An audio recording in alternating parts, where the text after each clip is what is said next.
Fala pessoal, tudo bem? Eu sou o Doug, professor de Física e Matemática aqui do Colégio Santo Américo, e hoje a gente vai fazer um podcast para falar sobre projeto de vida ou propósito de vida. Não sei se é bem ou, mas a gente vai discutir isso hoje.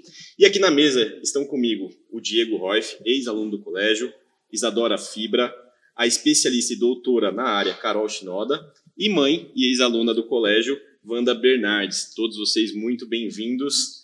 E vamos abrir a roda. Eu começo a pergunta para a Carol, se eu posso falar projeto de vida, propósito de vida, como que a gente encara, porque nas escolas, o novo ensino médio hoje, o projeto de vida ganhou muita força e vem com a ideia de ajudar o aluno a tomar decisões. E eu pergunto, como que a gente encara, como que a gente leva isso aos pais, como que a gente passa essas informações, como que a gente encara a ideia de projeto de vida ou propósito de vida? Muito bom, eu queria estar aqui com vocês. Eu acho aí, Douglas, que é importante a gente diferenciar propósito de vida e projeto de vida, né? Então, o propósito tem a ver com essa intenção maior, da gente entregar para o mundo as nossas melhores qualidades, né? E sempre ter em vista alguma coisa que é além de nós. Então, não é essa visão propósito de vida só para mim. Eu tenho um propósito. Isso não traz os mesmos benefícios da gente ter um propósito além de nós, tá? Aí, qual que é a diferença de projeto? Projeto na administração, na gestão de projetos, tem que ter início, meio e fim. E o propósito de vida não necessariamente tem. Eu posso ter o propósito de, por exemplo, contribuir para a redução da fome mundial. Eu vou me esforçar muito minha vida inteira, mas vou chegar no final da minha vida, eu tenho certeza que eu não vou ter acabado com a fome no mundo. Mas eu posso fazer vários projetos que têm começo, meio e fim, que têm alinhamento com essa causa maior. Tá? Então, por exemplo, quando a gente fala no âmbito aqui do colégio, né? Eu tenho um projeto de vida de entrar na faculdade de Direito, por exemplo, ou de fazer uma faculdade fora do Brasil. Isso é um projeto, tem começo e fim. Ele pode ou não estar ligado a um propósito, a uma intenção maior, de talvez contribuir com alguma causa, etc. Que pode ser que eu vá descobrindo esse propósito conforme eu faça projetos. Tá? Então, acho que para diferenciar esses dois elementos aqui. Então, a gente pode considerar que o projeto é algo menor dentro de um propósito. Eu posso dizer que eu não pensava em ser professor de física e matemática, porque meu pai era professor de matemática. Mas eu percebi ao longo da minha vida que eu tinha uma facilidade de me comunicar. Não sei se os meus alunos vão concordar com isso. E aí eu fui vendo que foi um projeto meu. Eu falei, não, vou me dedicar agora a isso. E conforme o tempo foi passando, o meu propósito ali foi cada vez mais dar uma aula melhor, cada vez mais me dedicar e aprender como esses alunos entendem ou qual a dificuldade que eles têm em matemática e física. E eu até hoje não cheguei a uma conclusão de qual a melhor maneira de ensinar. Eu sempre estou aprendendo e sempre estou buscando. Então, o meu propósito é sempre ensinar da melhor forma, buscar várias ferramentas. Ou seja, eu estou sempre aprendendo, sempre progredindo. Legal, deixa eu ver. Aí, antes até da gente passar aqui para a gente conversar, eu acho que tem uma coisa muito legal na sua fala, que é assim, não necessariamente primeiro a gente descobre o nosso propósito e depois começa a fazer coisas para o mundo. Muitas vezes a gente se vê vivendo e as pessoas reconhecem coisas que a gente é bom, e às vezes é mais fácil as outras pessoas saberem que a gente é bom do que a gente mesmo. Porque a gente faz coisas com muita naturalidade e nem percebe que aquilo é um talento. Porque você não tem esforço em fazer aquilo. Mas as outras pessoas que não têm aquele talento, elas percebem, então, nossa, mas você é ótimo nisso, você é ótimo naquilo, né? Então, às vezes, só da gente ser quem a gente é, vai revelando o nosso propósito. Então, não tem uma ordem necessariamente. E vocês, Diego, depois a Isa, o que você hoje tem como um propósito e quais são os projetos que você está elencando aí nessa nova jornada que você vai entrar na faculdade agora? Olha, primeiro agradecer por estar aqui, agradecer a companhia de vocês, mas eu acho essa pergunta bem difícil e eu acho que ela pode ter algumas respostas diferentes, pelo menos na minha cabeça por enquanto. Então, talvez um dos meus propósitos, e justamente talvez por isso eu queira fazer engenharia civil, que é um sonho de criança até, digamos assim. Eu sempre queria trabalhar na área da construção civil mesmo, não sabia se era arquiteto, engenheiro, e, enfim, aquilo de criança, né? Eu tinha o sonho de construir o maior prédio do mundo. Hoje talvez meu sonho não seja esse, mas talvez seja trabalhar na área de construção civil de uma maneira mais sustentável e fazendo algo com um produto social, algo socialmente. Carol, nessa fala do Diego, eu posso entender que o projeto dele hoje é se formar como um engenheiro e o propósito dele seria essa questão mais para frente de trabalhar em algo mais social, construir casas ou prédios que respeitem o meio ambiente, sejam econômicos, viáveis e rentáveis, ou seja, o propósito dele é resolver problemas sociais através da engenharia. A engenharia é um projeto que ele tem que acabar para depois trabalhar nessa parte. Perfeito, eu acho incrível que ele tenha essa consciência, né, assim, porque quando você fez essa pergunta para ele, eu falei assim, nossa, ainda bem que eu não estou nessa fase aqui me perguntando isso, porque eu não tinha a menor ideia de como responder essa pergunta, né. E eu acho ótimo pelos professores de fazer perguntas difíceis, porque quando eles acreditam que a gente é capaz de responder, a gente acaba respondendo, né. Então, a gente vai falar sobre o papel dos professores, que é uma coisa muito importante. Mas acho que tem tudo a ver o que você trouxe, a diferença entre o projeto e o propósito, aí no caso aí do Diego. Mas pode ser que ao longo do processo dele de vida, ele vai ter novas experiências que vão se somar a isso e ele vai ter um propósito aí reconstruído, ressignificado, tá? E só mais uma coisa que eu acho muito legal é que às vezes a gente fica buscando muita coisa difícil, etc. E o Diego trouxe um elemento que é voltar ao sonho de criança. Quando a gente é criança, a gente estuda as fases da vida, a gente traz muito a nossa essência. E quem a gente é, com naturalidade. E muitas pessoas que depois eu faço mentoria, coaching, quando eles resgatam quem eles eram lá no começo da vida, tem muita conexão com quem eles querem ser no final da história deles, que legado que eles querem deixar. Então, eu acho bem avançado a sua fala, do Diego, de você já falar que resgatou um sonho, que já tem essa convicção aí para o seu futuro. Isso não é simples de ter nessa fase de vida que vocês estão. Agora, da Isadora, como ano passado eu vi, ela queria muito estudar fora, né? Estudar fora do país, então ela fez preparatório para o SAT, o cursinho que ela fazia aqui dentro era voltado para o SAT, e assim, a dedicação dela para isso era muito clara. Eu não sei se eu posso falar que era um projeto ou já um propósito, porque ela via que ela queria estudar lá fora, e talvez aqui dentro a organização dos estudos dela era o projeto.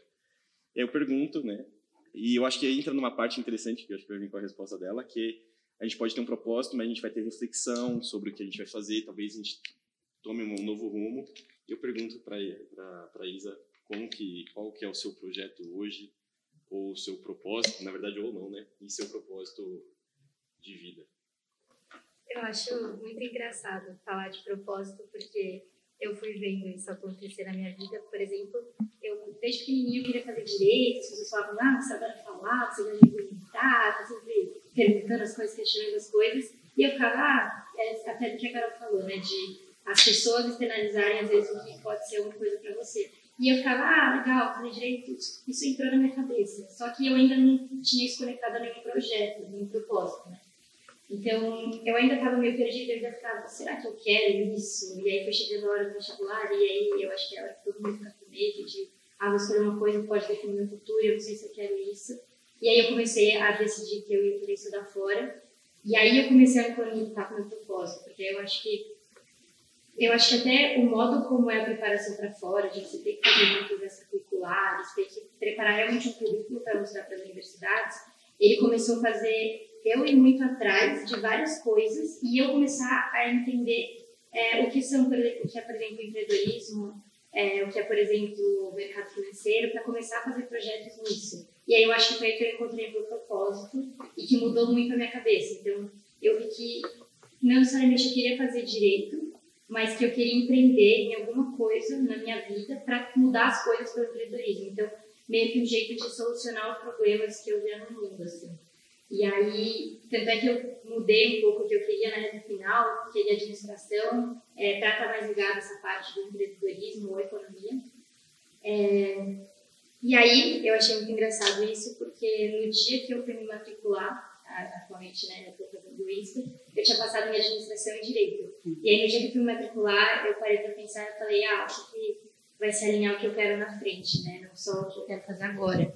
E no dia, assim, foi na hora de eu cadastrar, pôr meu nome, meu CPF, eu falei, não, acho que eu vou fazer direito, porque eu acho que é um jeito que eu consigo entrar no mercado para achar problemas e ajudar a vida das pessoas. Então, eu acho que foi muito ligar agora, faz muito mais sentido para mim fazer direito, não só porque as pessoas falam para mim, ou porque eu tenho características que são boas, mas porque eu vejo alguma coisa minha nisso. E aí acho que tem uma conexão, que quando vocês estão falando de fazer uma faculdade e tal, fazer a faculdade em determinada área é um projeto. Se a gente não consegue entender o porquê que a gente quer fazer, ou para quê, vou fazer o que com isso depois, a gente muitas vezes desconecta com o propósito. Eu vejo muitas pessoas que se formam, batalharam, tudo que tinha um foco, uma meta, e aí se formam e ficam meio sem rumo, sabe? Por quê? Porque aquilo era só um projeto, não tinha uma conexão com algo maior como que vocês estão trazendo, né? Então, bonito, assim, selecionaram um pessoal aqui avançado, assim, né? O pessoal aqui de Santa América é outro nível, não estou acostumada com esse nível de reflexão nessa fase de vida, não. E a gente também, a gente está aqui com a Wanda, e aí ela é mãe de 2 alunos, na verdade 3 alunos, 2 já passaram pelo colégio, né, e uma está no 9º ano. E a pergunta que eu faço, como que você viu esse momento de escolha e decisão dos alunos, na verdade dos seus filhos, com relação ao projeto de vida deles e o propósito de vida deles? Assim, como que é a participação dos pais? Porque é muito difícil às vezes você ver, eu falo por mim, quando eu falei para minha mãe que eu queria fazer física, e ela falava, faz engenharia, e eu falei assim, mãe, eu vou fazer física e vou ser pesquisador. É isso que eu quero fazer, eu vou ficar lá pesquisando e tal. Não deu certo muito bem a pesquisa. E aí eu entrei na área da educação, me achei na área da educação e estou até hoje. E eu pergunto você, como mãe, vendo os filhos tomando decisões, e até que ponto você fala assim, aqui eu vou orientar, aqui eu não vou orientar, para ajudar nessa construção de um projeto e de um propósito de vida. Oi para todo mundo. Eu tenho 3 filhas, né, em fases bem diferentes, digamos. Uma já está quase se formando na faculdade de administração, a outra está no 1º ano da faculdade de engenharia fora do Brasil, e a terceira tem 14 anos e está no 9º ano. Então, são fases bem diferentes e não obrigatoriamente eu sinto que a gente vê da mesma maneira. Por exemplo, quando a primeira filha estava nessa fase toda de definição de projetos e propósito, foi de uma forma. Agora, para a terceira, já é diferente. A gente vê, primeiro, que a gente já está um pouco mais preparado para dar conta disso, né, com os filhos, que não é assim tão simples. E a gente, ao longo da vida, vai aprendendo, vai nos preparando para dar conta, e cada uma é de uma forma completamente diferente. São 3 meninas completamente diferentes. Tem semelhanças, lógico, mas tem propósitos, né, e projetos diferentes. Então, primeiro que é mega interessante, a gente aprende um monte nesse processo com elas. Às vezes é angustiante ver o filho nesse processo, né, de definir os seus projetos e tentar definir o seu propósito. Eu tive, acho que, N propósitos ao longo da vida, né? Como a Carol disse, a gente vai mudando, a gente vai aprendendo mais, a gente vai aprendendo que aquilo que a gente achava que era fantástico não é, outra coisa que eu não achava fantástico pode ser mais. Quando a gente não tem filhos, a gente pensa de uma forma, quando a gente tem filhos, a gente começa a pensar de outra forma, acho que vai mudando muito. Então, às vezes é angustiante você ver a filha nesse processo de definir os seus projetos e propósito, talvez por elas não conseguirem definir, o que também tudo bem. Existe hoje em dia uma pressa tão grande que eu me pergunto, precisa mesmo dessa pressa? A gente precisa sair do colégio? Eu acho genial ouvir vocês dois dizendo, né? Todos esses planos, todos esses projetos e propósito, mas não obrigatoriamente todo mundo tem nessa faixa etária. E nessa fase, às vezes, pode ser angustiante para uma mãe ver que o filho está, vamos colocar a palavra perdido, porque é o que as pessoas usam, mas eu não acho que esteja obrigatoriamente perdido. Está dentro do seu tempo, está dentro da sua maturidade. Uns vão ter mais definido, outros não vão. Uns vão achar que sabiam e talvez vão descobrir depois que não sabiam. A minha filha do meio, mais ou menos como a Isadora, né? Ela resolveu que ela queria estudar fora. Na verdade, quando ela era mais nova, ela dizia, eu não vou nunca botar o pé para fora do Brasil, só para viajar. Não vou estudar fora, não vou morar fora. Enquanto a mais velha dizia, eu vou morar fora. Então, a mais velha está no Brasil, ainda tem intenções de fazer um mestrado em algum momento, e a do meio, aquela que nunca ia pôr o pé para fora do Brasil, está fazendo college nos Estados Unidos.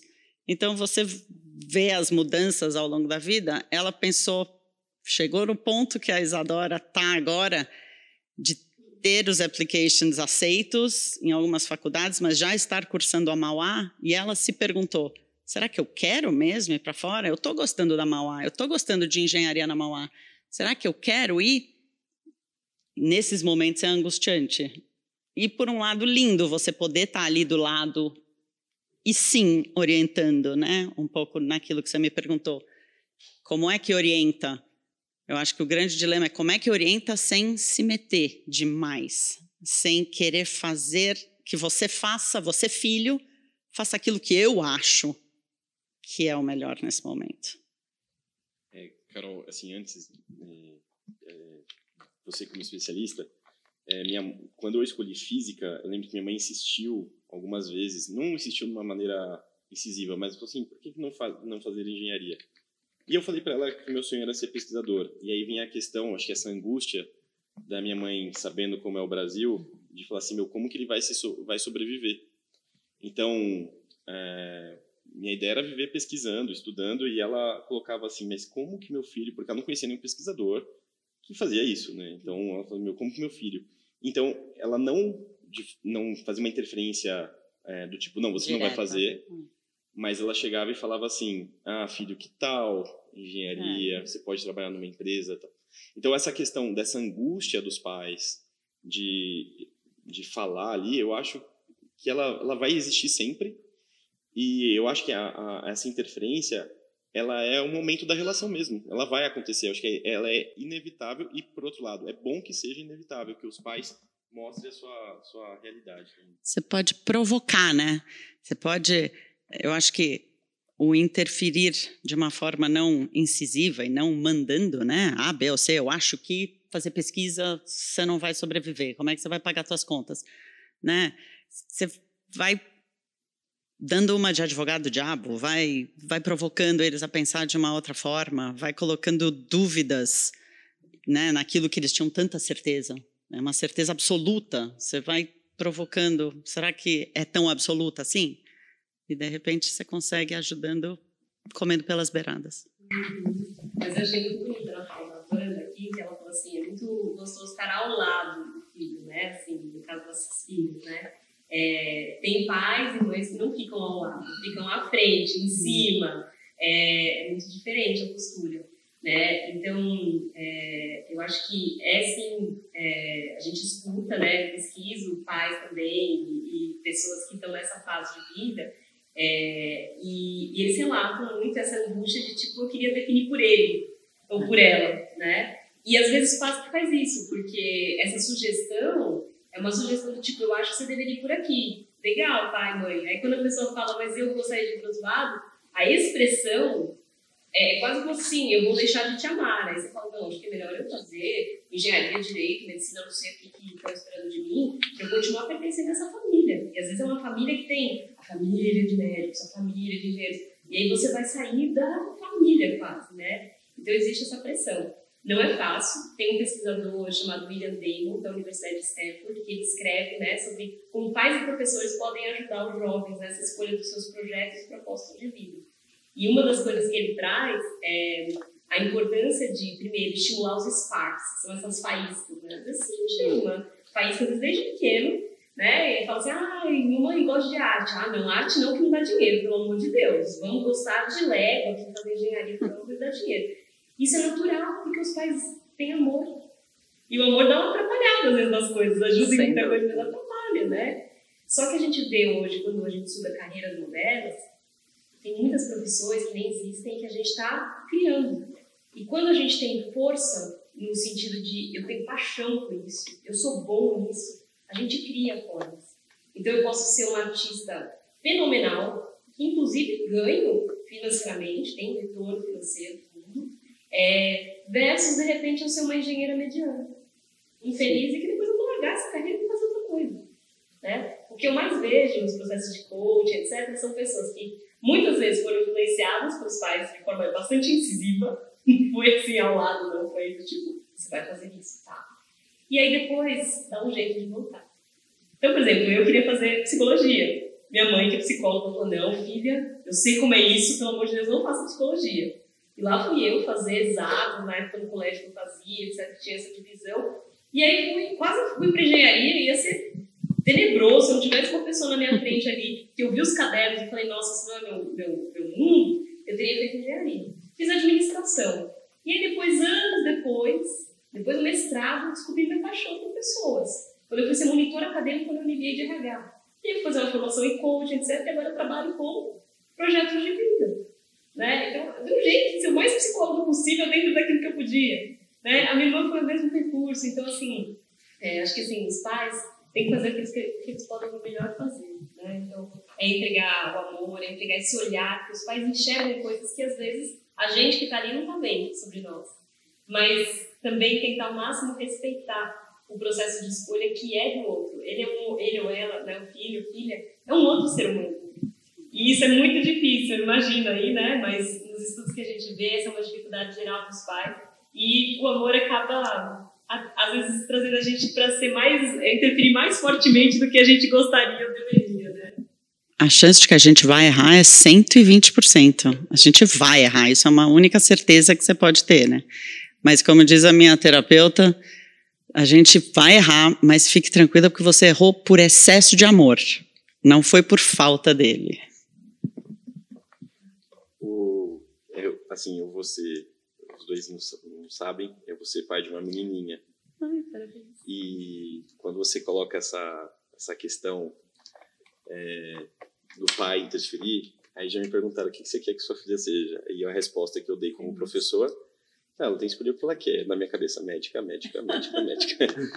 Mas assim, eu sei que eu vou interferir, eu sei que eu vou orientar, eu sei que eu vou sofrer junto com ela, mas aproveitando a frase da Wanda, quando a gente erra, né, essa questão, tanto para os nossos próprios projetos e propósitos, como que a gente faz para recalcular esse caminho novo, ou entender que esse propósito que a gente queria não é bem aquilo? Por exemplo, você, Carol, falou que estava no curso de exatas, depois decidiu, porque vou para a engenharia, e percebeu que esse projeto não estava adequado para o seu propósito de vida. E aí a pergunta, quando eu falo para recalcular ou mudar essa rota, ou entender a frustração da vida, como que a gente faz para lidar com isso? Como que a gente faz para entender que a frustração faz parte e que a gente vai tudo, e tá tudo bem, a gente escolheu um projeto errado, a gente vai escolher um novo projeto, e tem essa questão do tempo, de achar que a gente está no tempo certo. Por exemplo, eu tenho um amigo que é professor de matemática comigo, fez poli, é um dos caras, eu acho que mais inteligentes que eu conheci, e ele vai fazer 40 anos, e ele decidiu que ele vai fazer medicina. Ele vai abrir mão de boa parte das coisas e vai para a área do sonho dele, que é ser médico.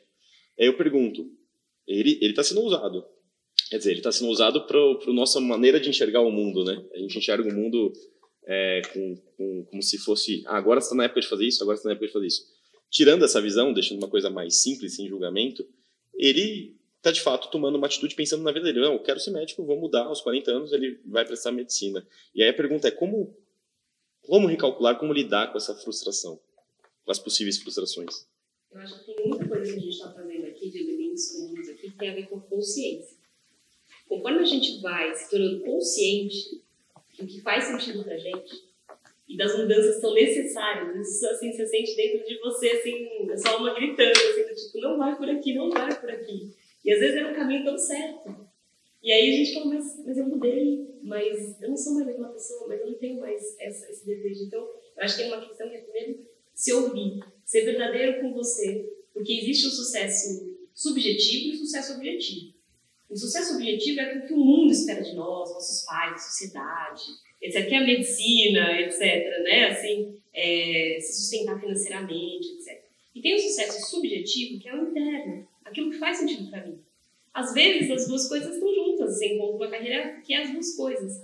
Mas nem sempre o que a sociedade acha, você pode ter ticado todos os itens da lista. Aquela lista famosa do tipo, um curso de primeira linha, depois um emprego dos sonhos, casar, se você tiver, não interessa se você quer ou não, é o que a sociedade está dizendo, você tem que casar, né? Aí tem filhos, tem que ter no mínimo 2. Então a Wanda que já arrasou, tem 3 já fora, acima da média, entendeu? Então você vai dando check em todos esses boxes, mas às vezes você não se sente feliz.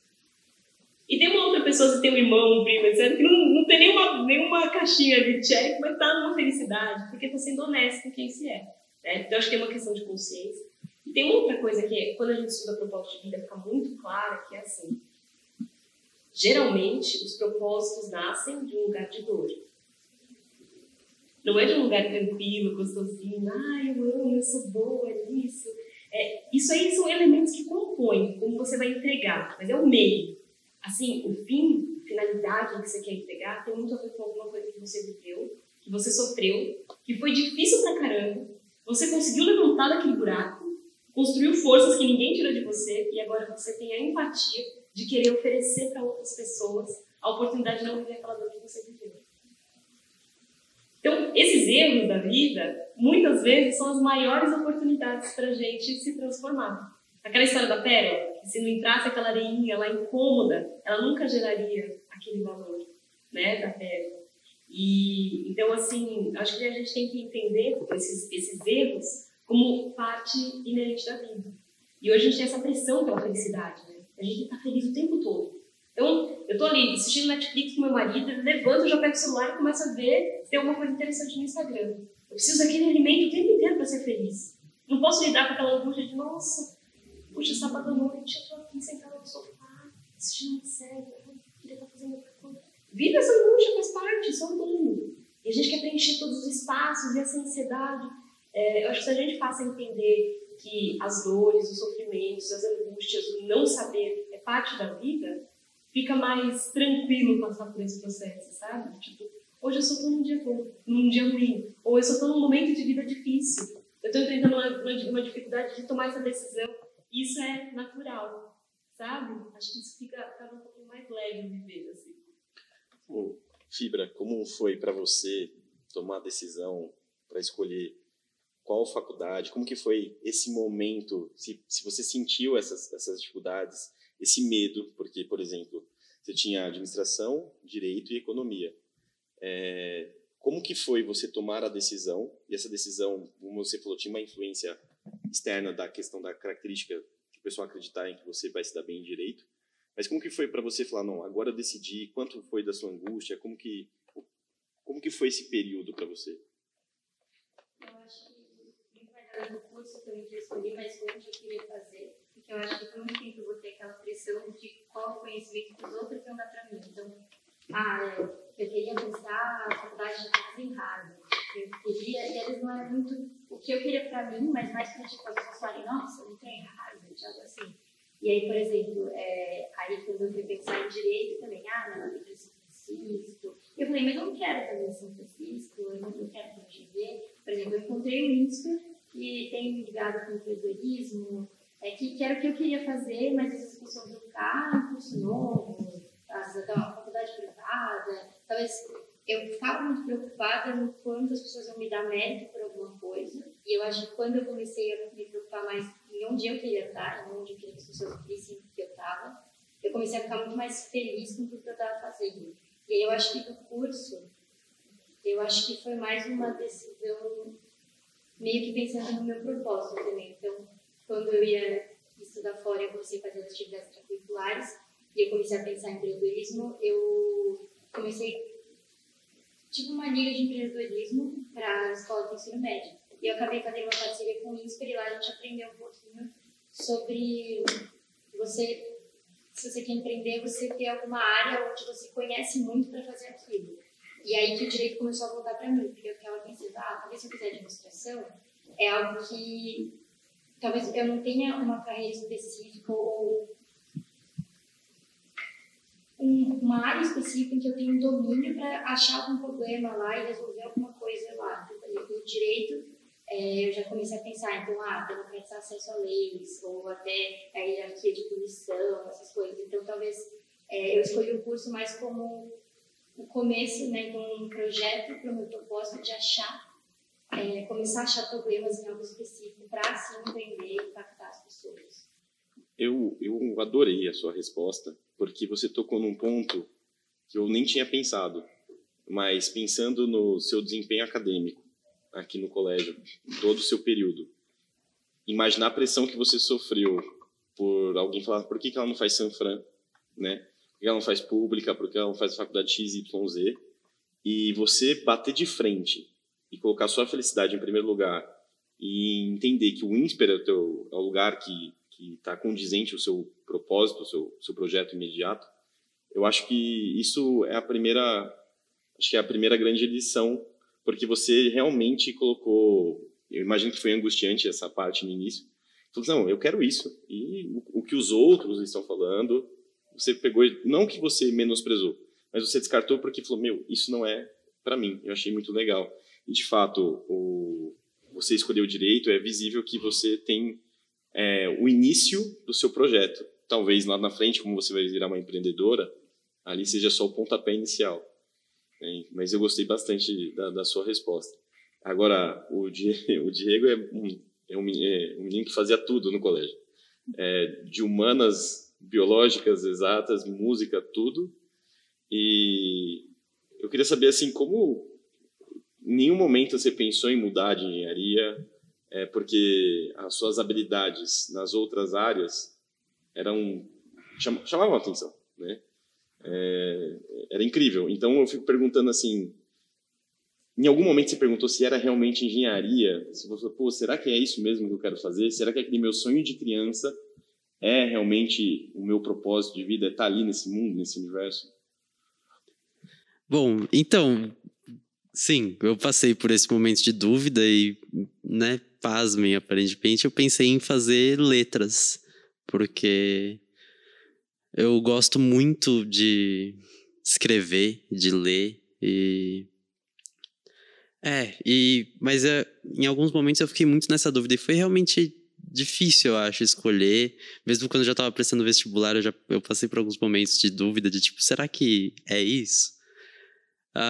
Mas atualmente eu vejo que talvez eu esteja caminhando num caminho certo, né, nesse propósito, resgatando esse sonho de criança, mas também não só por isso, né, porque eu vejo um sentido nessa profissão, mas, sei lá, acho que eu também percebi que talvez eu não tenha um único propósito, talvez eu tenha um propósito ali na área da engenharia, mas eu também tenho um propósito na minha vida, nos meus relacionamentos. Talvez eu tenha também um propósito muito alinhado à própria literatura, porque eu gosto de escrever, enfim, e eu tenho os meus projetos também nessa área. Então, antes de eu passar para a Carol, Diego, o que eu sinto assim, hoje a faculdade, como eu trabalhei em uma startup, eu via que a faculdade era simplesmente abrir a mente da pessoa, não necessariamente, dependendo do cargo, uma necessidade para ele estar ocupando aquele cargo. Então eu tinha chefes, a minha chefe de departamento era uma filósofa, né? Ela não era física, mas o que ela tinha? Ela era extremamente comunicativa, ela tinha uma mente muito aberta, ela recebia muito bem as informações e concatenava, assim, ela era uma pessoa assim muito à frente. Então eu acho que mesmo você fazendo engenharia, essas suas características vão estar ali com você e você vai carregar elas. E aí entra nessa questão. Hoje você está fazendo engenharia porque faz parte do seu propósito lá. Você precisa dela. Mas lá na frente, talvez você fale assim, pô, para o meu propósito estar concluído, eu preciso fazer outro curso. Aí você vai, faz outro curso ou estuda outra área e está tudo bem. Carol, assim, quando eles colocam, eu acho que eles relatam essas pequenas angústias que eles passam ali nas escolhas, como encarar essas escolhas, falar assim, pô, meu propósito de vida é esse, meu projeto, então, é entrar na faculdade XYZ, como encarar isso e falar assim, pô, eu tô dando esse passo certo porque ele falou assim, eu acho que eu estou no local certo. E se não tiver, o que fazer? Primeiro, a gente nunca vai ter essa certeza, né? E é natural isso também. A gente tem que fazer o melhor que a gente pode com o que a gente tem, sabe? Então, a gente tem essa ilusão de que existe uma resposta certa na vida para as coisas. E que eu tenho que ficar muito tenso, preocupada, porque será que eu vou escolher a certa? Não existe isso. A gente vai construindo. Então, se nesse momento da vida faz sentido fazer engenharia, vou fazer isso e vou tirar o melhor disso. Né? Nesse momento faz sentido eu fazer direito? Faz. Daqui a pouco, será que eu vou para fora? Eu vou avaliar. Então, é passo a passo. Tem um vídeo muito legal que recomendo que as pessoas pesquisem aí no YouTube, né? É Discurso Steve Jobs, Stanford. E ele faz uma fala muito legal, que assim, ele diz que é muito fácil conectar os pontos de trás para frente. Né? Quando você está lá no final da vida, você olha para trás e fala, nossa, agora eu entendi por que eu fiz isso, como daquilo eu fui para aquilo. Mas quando você está aqui, você não está olhando no retrovisor, você está olhando daqui do lugar do motorista para frente, é difícil pra caramba tomar as decisões. Depois a gente sempre dá um jeito, inclusive de tornar os erros acertos e formas de transformar. Então hoje, por exemplo, quando eu olho para minha carreira, parece uma coisa tão óbvia. Assim, eu falei, nossa, mas é claro, eu sou mestiça, as pessoas estão ouvindo a gente, né? Mas eu sou meio japonesa, meio espanhola. Sou uma japonesa falante, assim, né? Então, assim, eu sou misturada. E esse mix tem tudo a ver com a minha trajetória. Eu comecei em gestão de projetos, porque foi o que apareceu na minha vida, porque tem isso que a gente estava conversando antes de começar oficialmente, né, o podcast. Tem coisas que aparecem na vida pra gente, não é a gente que parece que escolhe. Aparece na sua frente, você escolhe se você entra no trem ou não.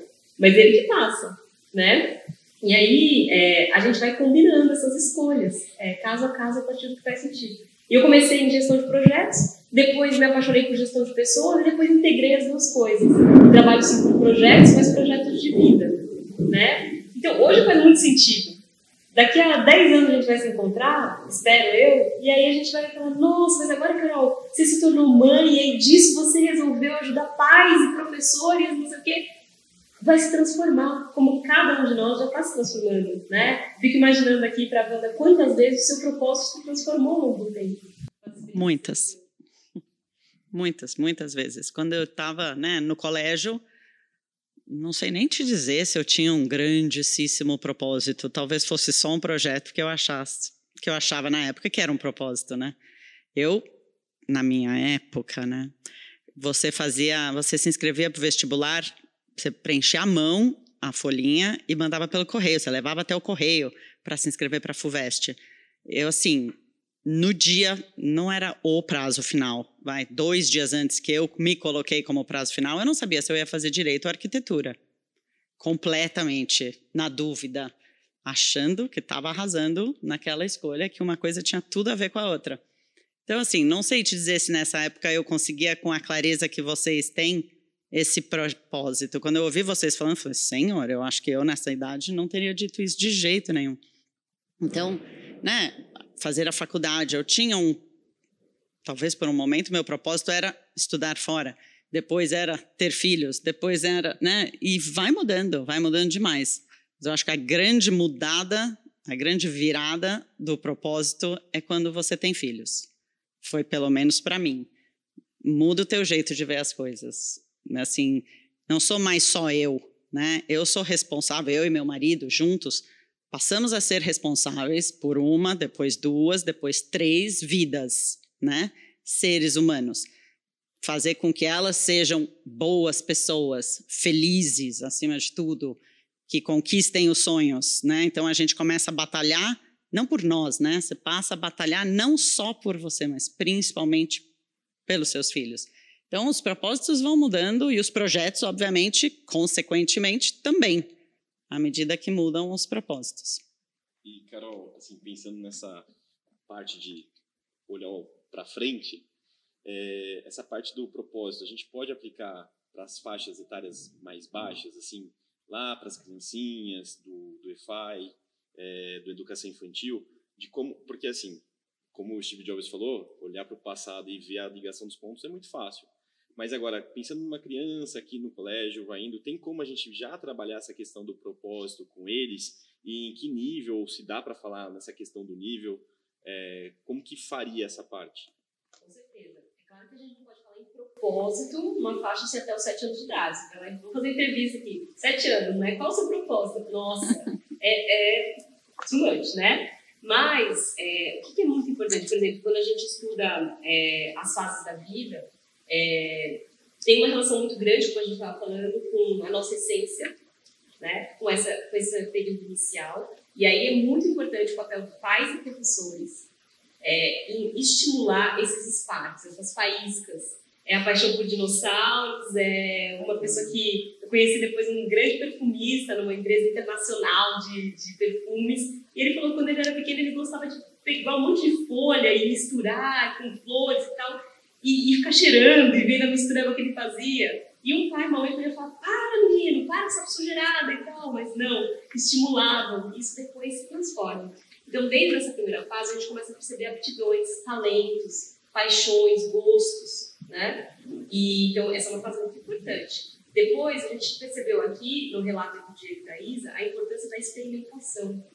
Quando a gente experimenta coisas, porque a gente gosta, não gosta, pessoas, a gente tem vários relacionamentos, amizades, namoros e tal, cantar, esporte, se você faz parte de alguma igreja, tudo isso, fazer projeto social, e aí os pais têm uma importância grande também como exemplos em atividades pró-sociais, e não só voltadas a si, porque aí a gente está falando de propósito, a gente está falando de objetivos individuais, né? Mas mostrar a importância da conexão com o mundo, com as diferenças sociais, então isso é uma fase muito importante de experiências, porque a gente não vem com tudo que a gente tem, né? Que a gente vai desenvolver ao longo da vida, a gente... Imagina, faz um teatro e de repente fala, nossa, eu falo bem, nossa, eu consigo interpretar, né? E aí vai desenvolvendo. Eu tenho habilidade com a escrita, né? Você não nasce assim, bem escrevendo, né? Então tem que experimentar. E aí, quando a gente fala de profissões, a fase do começo da vida adulta, tem essa centralidade do trabalho que a gente está muito presente aqui, na escolha da profissão, parece que vai definir a sua vida, vai só definir a sua carreira. Mas hoje em dia parece que a carreira é a vida, né? Se você não tiver um trabalho, quem é você no mundo? Você continua sendo um ser humano, né? Você não esquece dessa parte, né? Então, existem estudos, inclusive, mostrando que a fase no início dessa vida adulta, que isso também está relativo, é difícil determinar uma idade, né? Porque está avançando essa idade. A gente está ficando jovem por mais tempo, está adiando as decisões de definir qual é a minha carreira, minha profissão, se eu caso ou não caso, se eu saio da casa dos pais ou não. Então, mas nesse começo da vida adulta, vamos dizer assim, até uns 35, tem alguns estudos aí, mas que cada pessoa é uma pessoa, é uma fase mais propícia para a gente ter uma clareza de propósito. Porque a gente já tem bastante autoconhecimento, já viveu muita experiência, já tem um pouco mais de maturidade para fazer as nossas escolhas. E já tem coisa para trazer para o mundo, né? Depois, depende muito do que você faz com a sua vida. Tem pessoas que se afastam da sociedade, não tem um relacionamento, não tem muitas amizades, não tem um trabalho, seja um trabalho social, alguma atividade comunitária que tem um papel social. Isso você vai levando para a vida mais velha, né? Quando você está lá na terceira idade e tal.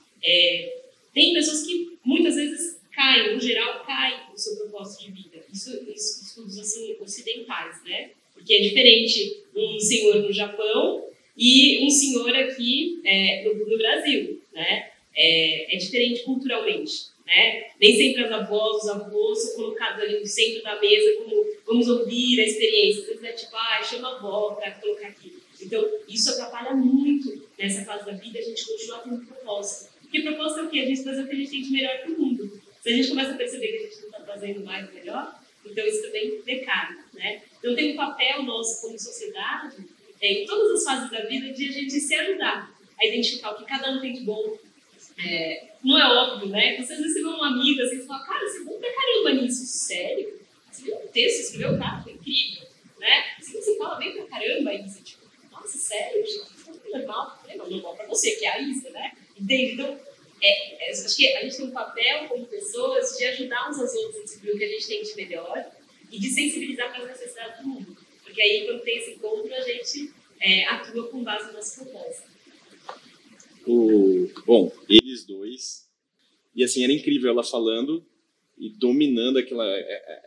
assim, não é a faculdade que vai definir vocês, são características incríveis que vocês têm ali. E só uma observação, né, que eu quis dizer, assim, parabéns aos dois. Agora, com relação a essa parte do propósito, tem essas questões de mito também, né? Que, como que a gente colocaria... Porque, assim, hoje, falar projeto de vida, propósito de vida no colégio, é muito fácil colocar o título, entrar ali e falar qualquer coisa. Aqui na escola, o Thiago, da Pastoral Ajuda, a Cláudia dá um auxílio muito grande na hora da gente entrar ali. Nada do que a gente faz sem supervisão deles, né? Então, tudo é muito orientado. E aí eu pergunto, tem algum mito ou alguma coisa assim, meio que comercial ali nessa questão do projeto ou do propósito de vida? Tem vários mitos aí quando a gente fala de propósito de vida. No meu livro eu coloquei 6 mitos, né? Porque são coisas que nos impedem de olhar com coragem. E precisa ter coragem para a gente assumir que a gente quer alguma coisa na vida, né? Então aqui o Diego e a Isa colocaram aqui, nossa, eu quero isso para minha vida, né? A partir do momento que você coloca isso no mundo, você fala isso da boca para fora, primeiro você tem uma medida clara de sucesso e insucesso. Daqui a um tempo a gente vai se encontrar e vai falar, e aí, como é que tá aquele seu propósito? Veja bem e tal. Então, é muito mais fácil você simplesmente viver um dia de cada vez. E aí tem muitos mitos que a gente coloca na frente para não ter que fazer esse exercício de coragem. Então, um deles é que, por exemplo, o propósito é só para os iluminados. Então, se eu não sou o grande ou amado querido de facultar, eu não tenho um propósito, né? Eu sou um ser humaninho aqui, né? Eu sou um professor, uma mãe de 3 filhas que trabalha, etc. Eu sou só isso, só isso, né? Então, assim, é muito querer a gente fala, né, de querer bancar o pequeno. Tem um poema muito lindo da Maria de Williams que ela diz, né? Bancar o pequeno não ajuda o mundo. Então, que a gente tem que colocar a nossa autoestima brilhar. Então, esse é o primeiro mito. O propósito é só para os iluminados. O segundo mito é: o propósito tem que ser algo grandioso, que alcance toda a humanidade. Tem muita gente que define, eu quero ajudar a educação na África, né? Todo um continente. Mas o que você faz na prática, de verdade? Tem pessoas que ajudam a sua pequena comunidade ali, a sua escola, o seu bairro, o seu prédio, né? Mas está fazendo uma diferença enorme. Como é que você trata os seus pais? Né? Então, assim, começa por aí, isso é uma coisa verdadeira, mais do que grandiosa. O que é grande, né? Grande é ser suficientemente autêntico e verdadeiro que você faz. Aí você alcança. Né? O terceiro mito é que o propósito é só para os ricos. Esse aí pega muitos adultos, né? Assim, então a gente fala assim, eu não tenho a vida ganha, então eu não posso ficar sonhando com o propósito, tem que trabalhar. Por que não pode ser pouco? Eu trabalho e faço uma coisa coerente com o que eu tenho de melhor. Tá? Então, esse é um outro mito.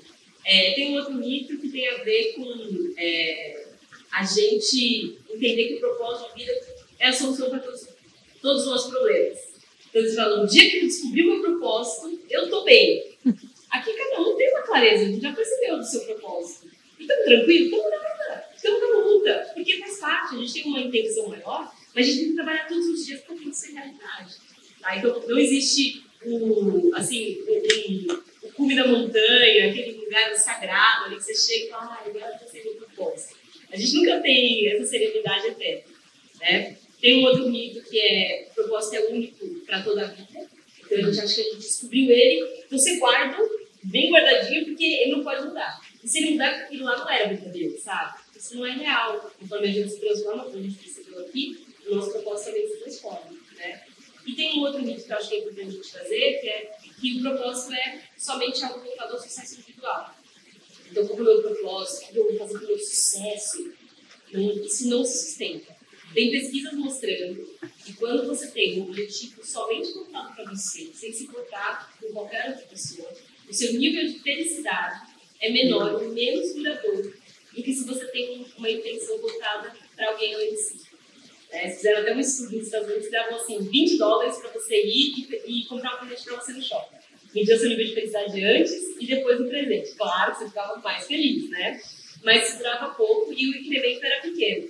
Quando eles pegavam e davam $20 para você comprar um presente para outra pessoa, o seu nível de felicidade era muito maior e se sustentava muito mais no tempo. Tá? Então, fazer o bem para o outro, a gente tem que fazer projeto voluntário, fazer coisas por bem, é quase que uma atividade egoísta, porque a gente fica tão feliz e aquilo preenche tanto, que você fala, nossa, mas é claro que tem uma intenção além de si. Acho que isso é legal a gente trazer, porque a gente vive numa sociedade muito individualista e cheia de desafios. Então, só você estar bem com você já é tão difícil. Imagina querer fazer o bem para o outro. Mas quando a gente faz bem para o outro, a gente também se preenche. Então, tem um segredo aí. Não, essa parte de fazer o bem para o outro, realmente, eu acho que o coração, sendo um pouco mais romântico na palavra, realmente fica mais preenchido ali na hora. E, assim, para mim, é uma das principais atitudes, fazer sempre o bem. Pessoal, o nosso tempo está acabando e eu vou pedir para a gente fazer as considerações finais dessas questões que a gente discutiu. Eu vou deixar o meu para o final. Mas, assim, começando pelo Diego. Diego, o que você colocaria? Pode ser um pensamento com relação aos alunos que estão no terceiro ano e vão decidir o seu projeto e propósito, ou falar da sua experiência. O que você colocaria de consideração final?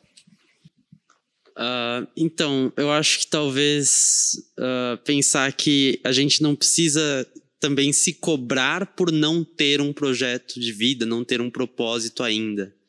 Eu acho que a vida mesmo, ou acaso, ou Deus, não sei, acaba trazendo pra gente muitas estradas e muitos caminhos que a gente acaba que seriam implanejáveis. A gente não conseguiria planejar aquilo e aquilo acaba caindo no nosso colo. Mas eu acho que a gente tem que estar também... Não é tão simples assim. A gente tem que estar atento ao que chega a nós.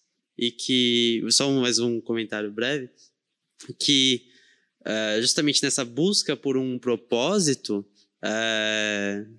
olhar tudo, né? Porque o propósito, ele, né, como a Carol já falou, como vocês comentaram, ele não está ligado unicamente, necessariamente, à nossa profissão. A gente pode achar um propósito num livro que a gente está lendo e ser um propósito, uma causa que a gente vai batalhar nossa vida. Pode ser no âmbito social, pode ser algum hobby nosso que pode virar algo maior, algum talento. Acho que estar atento é sempre o melhor. É emocionante te ouvir. Fibra, Isa? Eu acho que talvez uma coisa que eu achei que eu acho que é muito legal na universidade, de estar crescendo, com as pessoas, é isso de ser fiel a você mesmo. Né? Então, é que o Diego falou, você não precisa ter um propósito, mas saber o que faz bem para você e o que está muito bem dos outros, o que os outros te definem. Então, eu acho que não só se coloca sempre em primeiro lugar, mas de saber o que você realmente quer, até pelo que a Carol já falaram de ter a parte dos pais também, então sempre saber, tudo bem que nessa idade é meio difícil saber o que você quer, o que você é, ou até ter um pouco de personalidade, né, principalmente na adolescência, mas sempre talvez parar para pensar, então o que eu acho disso, o que me faria bem, ou talvez essa carreira eu estou fazendo para me provar algo que eu não tenho isso, para provar que eu sou capaz, ou que eu vou ter sucesso, ou é algo que eu realmente quero? Eu colocaria a tua frase como os Sparks, né? Achar o local onde eu vou soltar minha faísquinha e aqui é onde você tem o seu brilho, onde você potencializa a sua mente, sua criatividade e é ali que você ataca, né? E eu concordo. O estudante, ele tem que se sentir bem naquele ambiente. E aí aquela faísquinha vai vir, aí vai vir outra, aí o pensamento vai formar, e aí com certeza esse propósito maior vai surgir. Carol? Eu queria trazer aqui a importância dos rituais.